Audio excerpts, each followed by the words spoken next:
what are the best Montessori materials to buy for my child, if any? Okay. So establishing, when we're looking at Montessori materials and toys that are available, because it seems like there's lots and Montessori is attached to a lot of things. But if we're going to talk about the true core didactic materials in a Montessori environment, whether it's an infant community, nido, children's house, it's really establishing, is your child going to go to a Montessori school? Are they in a Montessori daycare? Because there are certain things that you don't want to have at home or you don't need at home if they've got access to in a Montessori setting. Things like the pink towel, the broad stab, the sensorial materials. A lot of those things have strict presentations that trained educators need to do so that the concept and the way in which it's presented is done so that a child has the best opportunity to master that skill set. So if you then get that at home and present it differently, or the child has different boundaries around that toy or material, that can be really confusing for them when they go into the Montessori setting and do it.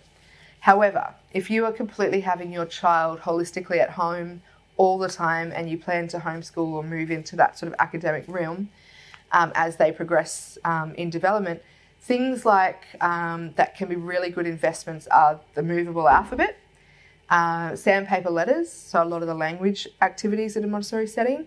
There are key sensorial materials like the knob cylinders that can have a long-term, so not just for 6 months of their development, it can have a number of years and be beneficial to them.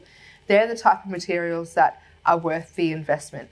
There are sensorial materials that you can make yourself. You can make colour tablets, for instance, using things from Bunnings or paint samples that you have. It's not the same, obviously, but it can save you money and you can try and get that concept across to your child. So if we're looking at sensorial, things like knob cylinders, you can make touch tablets and things with sandpaper if you need to.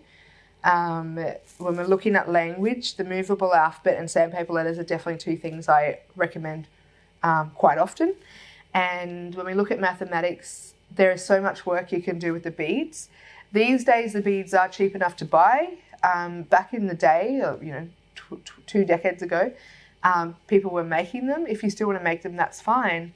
But the bead material can have long extension life within your child's education. So really, if you're going to invest in something, let's invest in something that is going to last them beyond that. And they would really honestly be, if that's your baseline investment into Montessori materials, the things that I would definitely say, because they have you can use them for different lessons as they get older. And there are lots of things that you can make yourself if you're willing to.